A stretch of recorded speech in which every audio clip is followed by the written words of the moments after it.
3 of the CloudFocus Weekly, titled Ready or Not, brought to you by Arkus, cloud computing experts. I'm your host for this week and for the last three.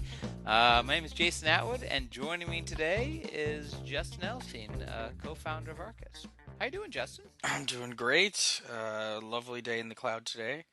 Uh, Is it though? So we it's got kind some of like things to Mr. Rogers, a lovely day in the neighborhood. It is a little bit. We got some things to talk about. We're going to talk a little bit, put a blog post this week about how we're using Google Wave, it being a cloud application.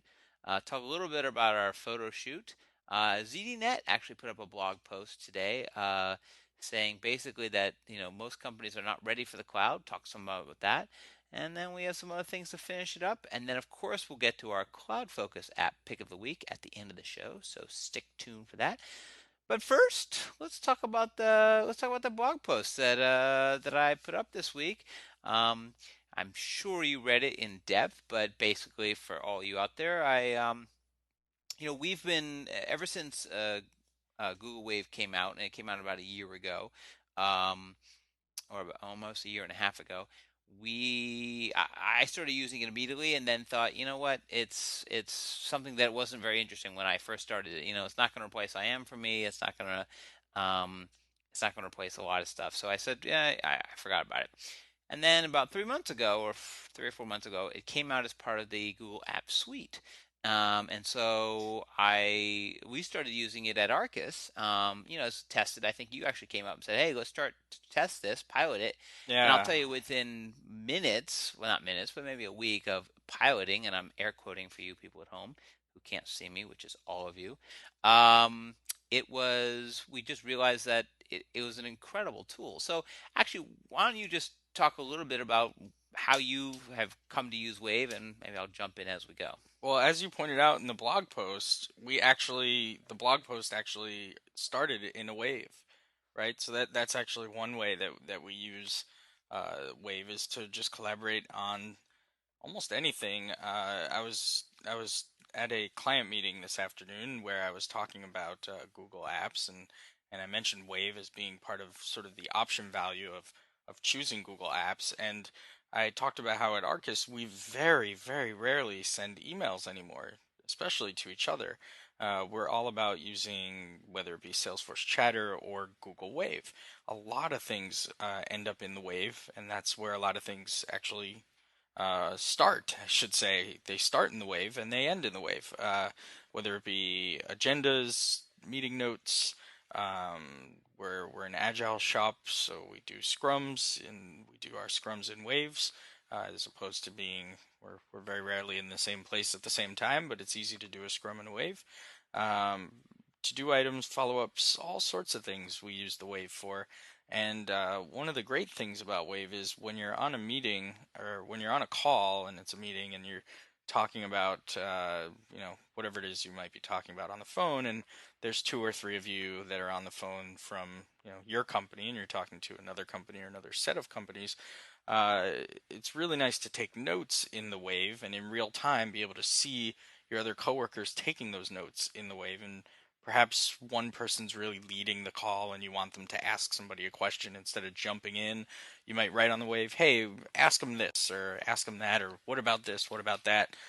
Remind people of things that they should or shouldn't say. It's quite a unique tool. I think it takes a little time to get used to, but once you get used to it, I don't think we could run our company without the wave. Let's put it that way. Wow, that's saying a lot for a Google Labs For a product. labs product, it is saying a lot, but it I think it's that integral now into our workflow of how we actually get business done that I would say it's it's jumped the hurdle. It's gone beyond adoption. It is now part of our culture. Yeah, no, I agree, and it would be tough to give up at this point. But and like, for those of you who don't know Google Wave, it's wave.google.com. It's not our cloud app pick of the week. It was before, and it was just more of mentioning because the blog post really talked about how we use it. So I mentioned we use it for our scrums, we use it for meeting notes, we use it for agendas, which is actually really nice. Traditional agenda, well, very traditional agenda is dropped on as we once worked for someone who did this, someone would print out, if there was 30 people in a room, he'd print out 30 copies of a piece of paper and bring it to the meeting. Yeah, a Word And document with bullet points and times associated to it, yeah, etc. and then and I'm not, I wouldn't say I'm the biggest environmentalist, in the world, although I trend towards that. But the idea that you couldn't put up a PowerPoint, at least a slide, or just read it aloud, or the idea that everybody had to have this own little piece of paper that almost everybody threw away right after the meeting. So we do it with agendas, is that we put up a little agenda. And what's nice is, if the person who's running the meeting, especially this is mostly internal Arkus meetings, we'll put up the agenda and then invite everybody into the wave, so everybody can get an advanced shot at what it's going to be in that meeting. And that way, if there's something you need to prepare for, there's something you need to read, something you need to catch up on, it's really useful to kind of see that in advance. And again, it's not an email that gets blasted around, it's a living, breathing document. And that's, again, it's kind of hard to explain. I call it, collaborative notes with discussions and real time integration, meaning I can actually see Justin's updating a wave right in front of my eyes. I can see his little name pop up in front of me, and that's the way it's done. We actually run our this podcast out of a wave, because we can, without making hand signals to each other, we can kind of update the wave and what we want to talk about. So anyway, I think it's great. If you haven't tried it, if you've tried it before and you tried it with like a friend, yeah, that's not going to work. If you tried it before, try it in a collaborative environment. Work on something. It doesn't have to mean what. It's like it could be an agenda, it could be a project. Just start it up and then invite some people and see how it goes. I think it's Yeah, that. and if you're a Google Apps subscriber for your domain or Premier user, talk to your admin about enabling it Yep, for your domain. It may change the way that your company actually does yeah, stuff. Give it a try. absolutely. So anyway, go to the just as a side note, if you want to read the article, it's at blog.arkusinc.com. And there'll be another blog post next week. We're going to try to do one a week. Next up, I think, is you, Justin. So you're going to have Ooh, to get yeah. on the ball and write something good. Second thing we're going to talk about, which is kind of a little funny thing, this podcast is going to have iterations. We are an iterative shop. We're believe in the agile methodology. Um, and so one of the things that I've really enjoyed in other podcasts, and you and I traditionally listen to a lot of podcasts. Yep. That's why we're One of doing one. That's why we're doing one, because we like them. But one of the things I really like about some other podcasts, and one in particular that I listened to for a long time, until actually the company got bought, is done by a company called SliceHost. They were bought by Rackspace eventually. But they were a small company starting up doing basically virtualized web servers. It's just virtualized operating systems. What I really liked about them, though, in their podcast, yeah, they'd be talking about the technology and stuff, but they'd also be talking about them as a company. And I found it fascinating just to listen to their kind of growth and what they were doing. So I'd like to interject that into this. Yes, we'll talk about cloud computing technology and what we find interesting, and we'll talk about blog posts of other people or our own. But I think we should also interject into what we've done and kind of, what we're tweeting about and what we're seeing, because it'll give it that kind of personality that I'm hoping you guys out in the outside world want to listen to. So one of the things that we did this week, and again, not total news, because I think I put it on the Facebook and tweeted about it, and you saw it, is we did a photo shoot in Times Square, and people said, "Oh, really? You did a photo shoot?"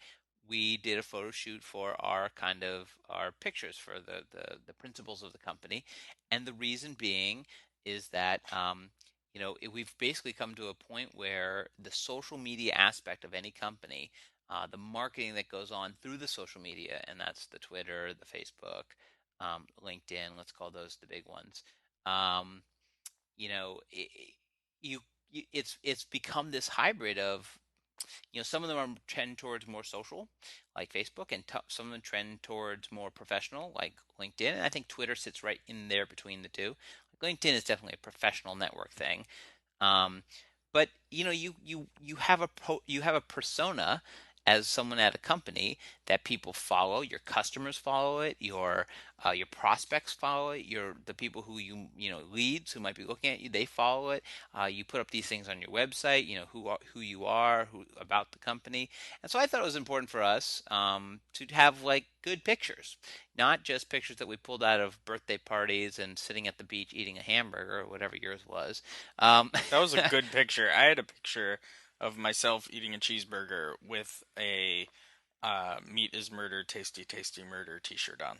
I See, thought that was brilliant. it is brilliant, but it's not really. I don't know.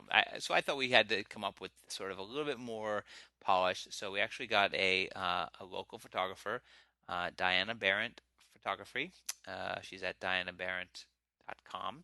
Um, and got her to come out to Times Square and where we took shots, and I think it was pretty successful.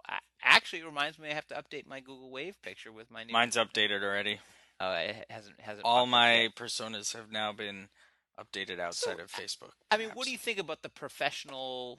I mean, it is a cloud topic because all these things exist in the cloud in some way, shape, or form. But what do you think about the idea of this social persona, this professional persona, and how it interacts with you as the person in the company? I guess I could even bring in. I don't know if you read Salesforce published their social networking guidelines for their Yeah, I saw that employees. they published that. It, Marcus Nelson, I guess, is behind that. The new head of social media at Salesforce.com. And Uh, and the Interesting concept stuff. there is that, a lot of companies have sort of shunned social networking and said, we don't want you talking about us. But Salesforce realizes that sort of the key to some of their success and sort of the key to growing, they're so integrated into these places like Facebook and Twitter and, LinkedIn even, that how could you sort of not pay attention to it? So better to put out some guidelines and say, this is it's not like how you should act, but how you should, some guidelines to what you should or should not talk to. They're a public company, a little bit different than us. We're not a public company, so they have guidelines from the SEC and they have guidelines from because they have people own their stock, and so uh, They have people to answer to, basically. they have people to answer to. That's true. Other than Unlike themselves, us, we right? answer to ourselves. Right. So Um, that's nice. But what do you think about the whole idea of the public persona and well, the it's not really an idea as much as it's something almost as a necessity. I mean, you are who you are, and if you're gonna have an image as a person and portray yourself as somebody who's out there and an expert in a certain field, or you want it to be consistent in all areas. Um, I can recall back when Salesforce was first releasing Chatter, they had something called the Chatter Dev Zone, where they opened up this huge Salesforce org to anyone who wanted to join it and essentially just let people go nuts with Chatter. And I knew people in there just because of their icons that they used mm, in their chatter feeds because they were the same ones that they used in their Twitter feeds. So I knew exactly who they were. So it's one of those things where you sort of associate people with the images that are out there of them. So it's more than just, this is a picture. This is really that that's all people know of you are the words that you're writing in 140 characters and this image. right. So, it's obviously our pictures, so it's a picture of us. It's not uh, you know, um, a avatar or something like that. They're professionally shot photos. If in I think it's something that's almost a necessity if you're going to be um, out there like that. Yeah. Um, I think you make a good point, which is that more and more, and it's actually something I hadn't thought about, which is that more and more companies are doing less and less face to face. And where, a long time ago or not so long ago, most of your reactions with or actions with people would be on a face to face level, shaking hands and, pressing the flesh, having dinner, drinks, whatever, meetings. Less and less of that's true, right? So yeah, well, you you're have the right. So WebExes, you have the GoToMeetings, you have so all those other solutions. you see more of people's avatars or their pictures in the LinkedIns and the Twitters and the whatever than you do of them. And that, you're right, that does become your idea of them. And I will know, I notice that when people change theirs on Twitter, it bugs me because, like, in some ways, I don't read their names. I just look for their icon. And so I recognize them as their icon. So when the icons change, I'm always like, oh, who is that? Oh, they changed it because You're not it's, going to be happy with me because I just changed mine. well, yes, but you just changed it to something that Well, I I mean, you just recognize. said you don't look at it. Well, anyway, Well, now whatever. I'll recognize. Anyway, so The whole social point media thing's very interesting. it is, and I think it's not going away, and it's not going to change. And so, our philosophy and our sort of piece of it, because we are sort of we're not just these guys behind a mask. I mean, we're on Twitter, we're on LinkedIn, we're on Facebook, and we're doing a podcast. Is to sort of bring that to a different bring it to a more personal state. And I think it's gonna be helpful. So anyway, that's what we did, and that's what our photo shoot in. If you were wondering, what was our photo shoot in Times Square? That's what it was. Um, Next article, actually having nothing to do with photo shoots, was an article or a blog post by Larry Diegnan um, yesterday, um, called "Companies Can't Handle the Cloud Computing Truth. You're Not Ready," which I thought was kind of a good blog post, right? Because it gets your attention. Whoa, let me go read that. And basically, he takes a Forrester research note that talks about, written by James Staton, that talks about how um, a lot of companies, while they want to get into the cloud, um, they just aren't ready, either security wise. They haven't figured that out yet. They aren't ready. Their IT departments haven't sort of gotten to um, they don't have the technology even to start to try to get to the cloud, or that they haven't found sort of the religion, right? They hear about it and it's a terminology, but they don't really understand or haven't embraced it fully. And we've definitely seen this at different organizations that, yeah, you can say, oh, cloud computing is great and it has all this ROI, and you can, it's, as the IDC study that Salesforce touts a lot, is 5 times faster and half the cost and things like that. But in some ways, there is something to be said about, if a company doesn't really have hasn't really bought into it, hasn't said, yes, this is something we want, and we're willing to make drastic changes. We're willing to make changes about who we are and how our IT shop runs. They have a quote about someone just saying, well, yeah, I'll just bring this virtualization technology into my own server room, which actually brings us right to the private clouds conversation.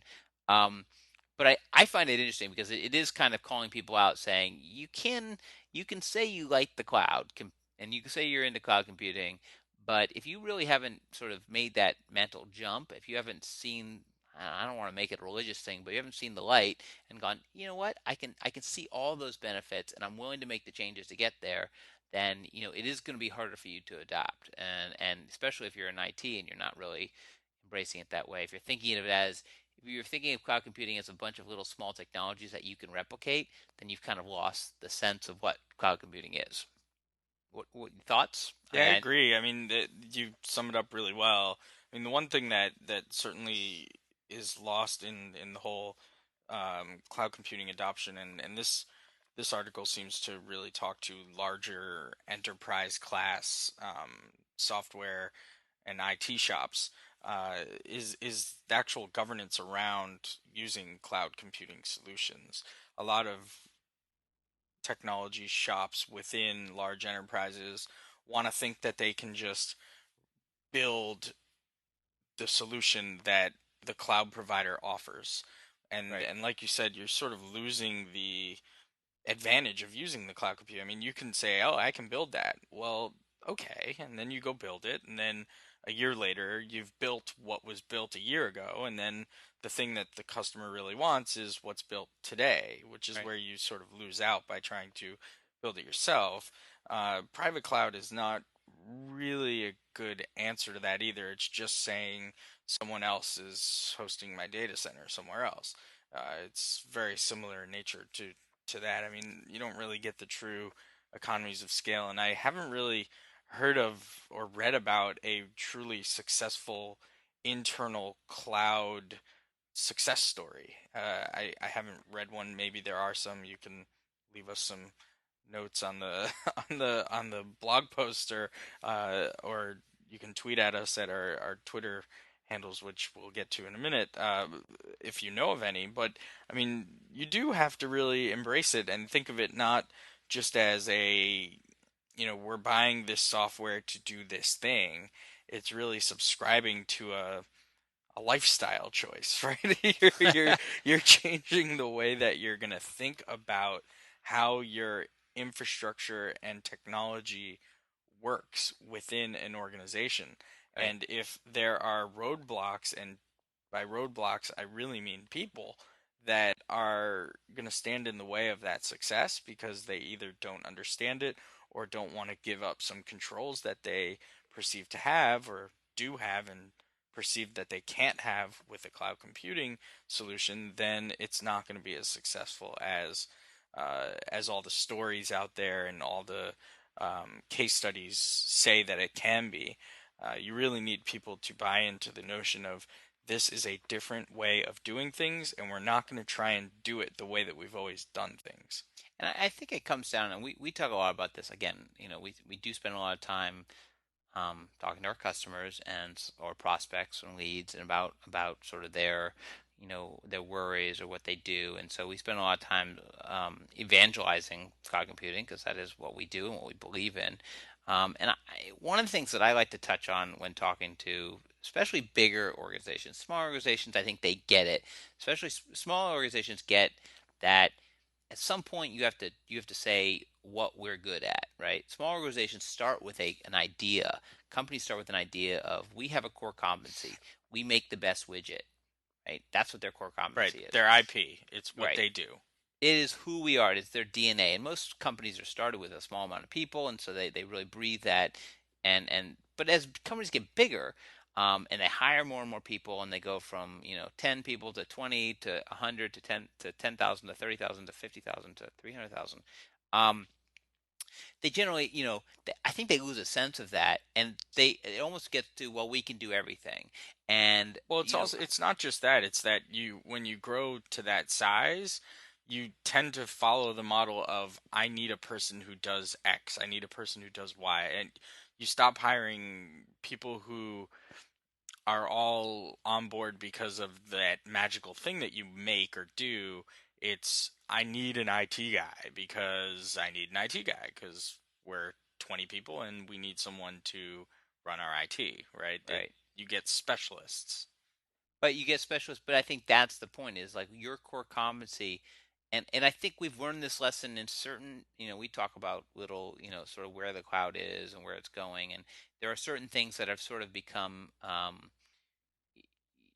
they're not competitive advantages to companies anymore. Email is something that you're not a better company because you do or do not have email, right? If you don't have email, you basically don't exist as a company. I know mom and pop shops and the bodega down the street or whatever, but even them, like, they're getting there. I'm talking about, sort of the bigger companies.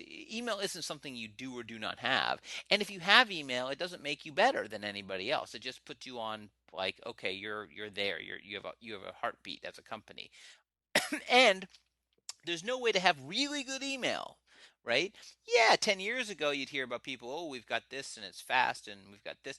No, it's everybody can have the same email. The smallest company in the world of one person can have just as good as an email system for the same price as the biggest company in the world, and there's no advantage, right? They can have mobile, they can have 25 gigabytes of space, they can have synchronization back and forth. They can use it on multiple clients.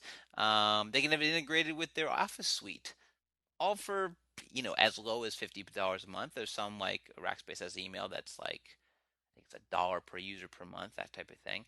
But it's ubiquitous. There's no advantage to it. And then you have to say, well, is this my core competency? Is my core competency is to build out the best email system in the world? And I think what cloud computing is bringing to light is, you know what? A lot of these things that we used to think are make us competitive in the industry are no longer things that make you competitive. Having the best email system no longer makes you competitive, right? And I think we're going to go down the path of all these types of applications. CRM seems to be the next one. Accounting might be one that's coming up. Recruiting might be another one that's coming up. HR systems might be coming up. And saying, you, by building your own in-house, putting on your own servers, integrating your own HR system, your own recruiting system, or your own CRM system or call center system, isn't going to give you an advantage, because everybody can go out for very inexpensive, for very small amounts of money, small outcome, and for very fast bring something to market into their place that makes them just as good as you.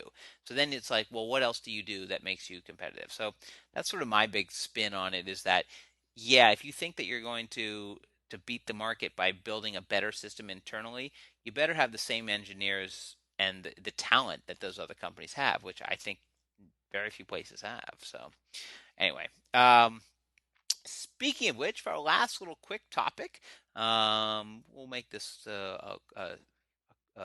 shorter than normal show. Although, we could go into a rant for the next 20 minutes. Never Just want to know. let Could want to always let you happen. know, for all you people, I think you have one more day. So by the time this was published tomorrow, you'll have that day to save on Dreamforce. What day is that day? The day Would is that day be tomorrow, July 30th? Be the July last day, or 30th, I July think, is the last 31st? day of the half off attendance. Again, we are a big Salesforce shop, so some of our talk is going to be just about Salesforce, and this is one of those things. Dreamforce is the annual user conference. It has grown in size. It's held in San Francisco. It's held User and rough developer conference. user and developer conference. Yes, it's become a more of a media. It's become a big media event. It's gone from, I think, wow, well, this will be our fourth year in a row. Is that right? Yeah, But and you're I think they're third. expecting, yes, my third year, fourth. I think they're Yeah. expecting 20,000 people this year. Right. So it They had it it 18 gets last year. it gets pretty big, and it is a place for Salesforce to announce their new stuff. It's also a space for a lot of cloud computing companies who have some sort of relationship with Salesforce to show their wares. And um but anyway, if you're a Salesforce user, or thinking about it, prospect, whatever, it's a really great place. I dare you to go and not leave, thinking this is a great product and Sipping I'm the excited to be. Kool-Aid. I'll ask Yes. you, what's your favorite part of Dreamforce? Wow. Well, you see, that's gonna be tough Do you want me because, to answer first? I can yeah, go ahead answer. and answer first, because mine is changed from last year to this year. But go ahead. Oh, it's different. Okay. Yeah. Well, my favorite part of Dreamforce is the expo floor. I really love walking the expo floor and just meeting all sorts of people. Because you can just walk through that floor and probably shake 100 hands, and then do it 3 hours later and shake another 100 hands. I just love meeting people that all are there for sort of the same reason, and just talking and shop. It's my favorite part. I mean, the sessions are great, the keynotes are great, uh, but really networking events, and particularly on the floor, is my favorite. Yeah. I mean, I've always gone for the last 3 years as a massive enterprise customer. I was involved in a company that had one of the biggest deals with Salesforce ever, to that date. And so, the way I was treated, and although not, put on a throne or anything to my chagrin, but the way I was treated and the way I was kind of introduced to people, it was rather nice. But I was customer. We're now going to be going as partners, which I'm actually more interested in going as partners, because I think as customer, I always looked at all these other partners as, and I know this is kind of hard to say, but as a big enterprise customer, I knew that our IT department would not let 99.99% of these people through the door. And so it always felt like, oh, I could go talk to this guy who's making this great product, but I would never use it. Never going to use it, because my enterprise, it might be the greatest thing in the world, but it's never going to be used because we are not, our IT department would never let it through. We'd never get the clearance. I think it's been more interesting now, because as a partner, I can walk in and talk to other partners and talk to other app developers and say, what are you guys doing? And maybe I'll be looking not just for myself as big enterprise. I'll be looking for all of my clients. So I'll be like shopping, and I could say, oh, that's something that client X could use, or that's something that client Y could use, or it's something we could use. So I think I'm going to be much more in tune to all the different types of things. But my favorite part is really the I love that Salesforce does the aspect of community and of giving back. And so usually the second The or is it the third, third the the third, third the keynote. third keynote or the special keynote. The special keynote is the keynote where they Big do, star this year.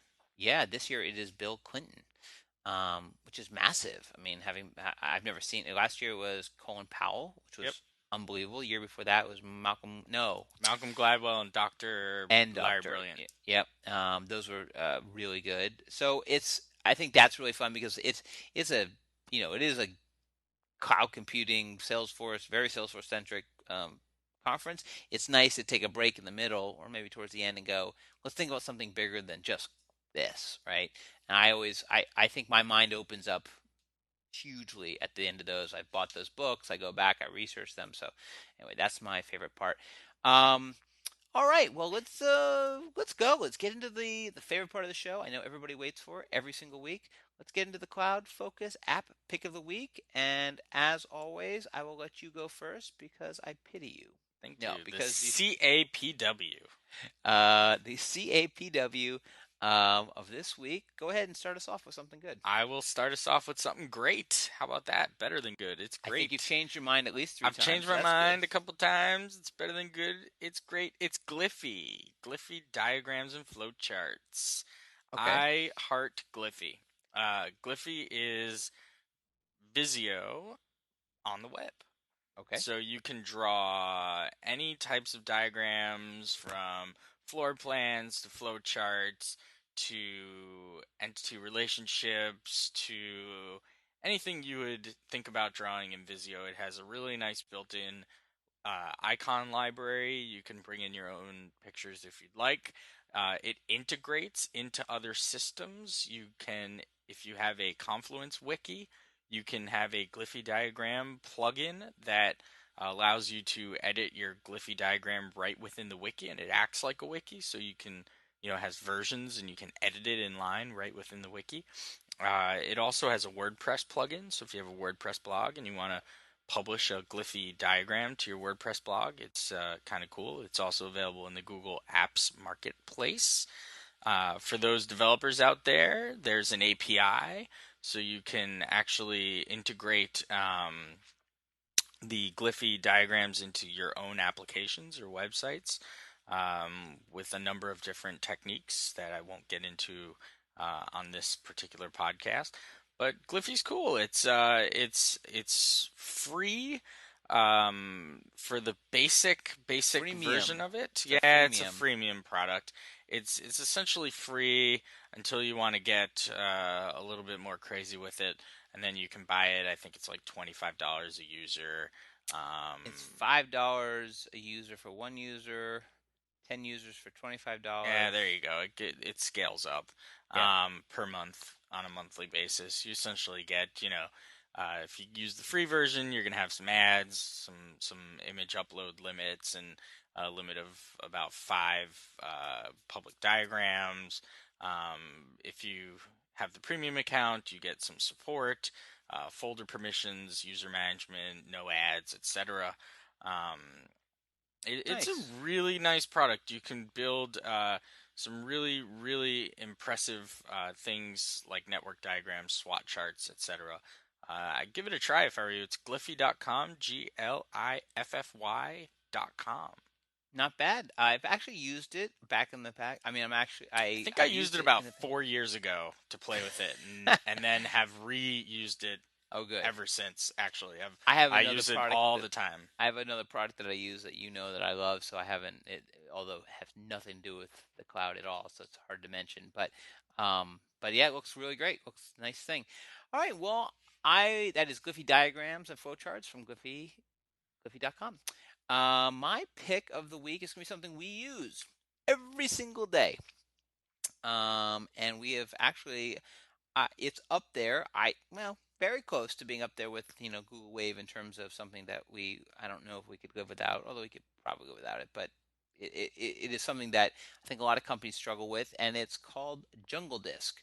It's not a great name because it doesn't really tell you what it does, but In essence, Jungle Disk, a company now owned by Rackspace, a company that does, as we talked about in a previous podcast, does a lot of dedicated hosting, has but gotten into cloud computing, does cloud servers, cloud files, and has this product called Jungle Disk. Um, think of it as this: we call it the Cloud LAN, or the Cloud Local Area Network. What it allows you to do on Mac or PC or through the web or on your iPhone, it allows you to install an application that then mounts a drive right on your desktop, um, that you double click on. It opens up just in your Finder or your Windows Explorer, and there's files, and those files are not local. They are actually hosted in on Rackspace or Amazon S3 services. So you can actually, so all the files are cloud files. They're all backed up, somewhere else. You sign up for the edition, you get 10 gigabytes to start. And then the beauty is that you can have multiple people have access to it. So again, instead of having a local area network where traditionally you'd go purchase some servers, purchase some backup solutions, maybe even get some battery backups, and I've done all this in my past, get some hard drives, throw it in the server room, network it all up, and then people could then set up a file sharing server so then people could put their files on it. Well, this allows you to do all of that, but through the cloud without any of the cost of any of that. I think you can start off with, I think it's like $4 per user per month. And that gives you 10, that gives you 10 gigabytes. You can permission them out. You can build more than one drive. So what's nice is you can build like a main drive that everybody has access to. And then we've actually done this for a client where we built them like an executive drive that only two people have access to. And then they can put like their, executive briefings or whatever they want in those files. Again, all cloud hosted, all backed up all the time. You can even have the program that's running, because it's kind of running in the background, keeping this going. It then can back up, so you can set it to back up all your data off your local machines onto this cloud servers. So again, for a client, we did that where we had all their computers in their network all backing up to Jungle Disk. Um, it is not free. It is. I think this starts at. Let's see. I'll go You take a said look. $4 a user a month, right? Yeah, that's for the work group edition. I think there's a personal. So if you just want to try Oh, it for there's a yourself, personal edition as well, yeah, right? there's a personal edition, which I think is $2. Let's see. Yeah, personal's $2, as little as $2 a month. Business class is $4 a month. They have an iPhone app, very cool. So you can log in with your iPhone credentials, and then you can get to all the files. So you can then go in folder by folder. And the way we use it is we just use it as literally once we set it up, I never think about it. I throw files onto it, and I tell people we call it the clan, CLAN, clan, because we're funny. We say it's on the clan, it's on the clan, it's on the clan, and that's it. You just put files there. We use it for files that we're working on, things that are in flight, kind of like presentations, things that we don't want to upload and download to another service. Like there's plenty of other services that you can upload and download documents to for document management. This literally just gives you a flat hierarchy, or a hierarchy. You can put folders and folders. Really nice app. Again, it's one of those things that, man, 10 years ago, what we used to do to get this type of thing. It does use, I think it's WebDAV, so you do need to have a good connection. Although the newest version actually does some synchronization, so you can say I want these 5 folders synchronized locally, and then if you're offline, like on a plane, you can still edit those files, and then when you get off the plane and sync up, it'll actually sync them back up. So pretty good stuff. Jungle Disk at jungledisk.com. Again, they are owned. They're a subsidiary of Rackspace Hosting, um, but they are a very very cool company and um, a really cool idea, and a huge saver, and 100% pure cloud. So that's always good. So that's it for the Cloud Focus number 3. I thank you for joining us here. Remember that you can always subscribe to the podcast in iTunes. Very important there, because iTunes, if you subscribe in iTunes, you'll get them as they come out. We're going to do once a week. For more information, you can go to blog.arkusinc.com, which we will post the episodes. You can subscribe to the RSS feed there. If you want to follow us, go ahead and follow me on twitter.com/Jason M. Atwood. And then if you want to follow Justin, you follow him at twitter.com/justAtwood. Edelstein. So that's Just Edelstein, Edelstien. We're also on Facebook. EIN. How are you gonna E spell that wrong? Oh, EIN. I'm actually looking at it and I'm spelling it wrong. Oh, Facebook, go to facebook.com/Arkus Inc.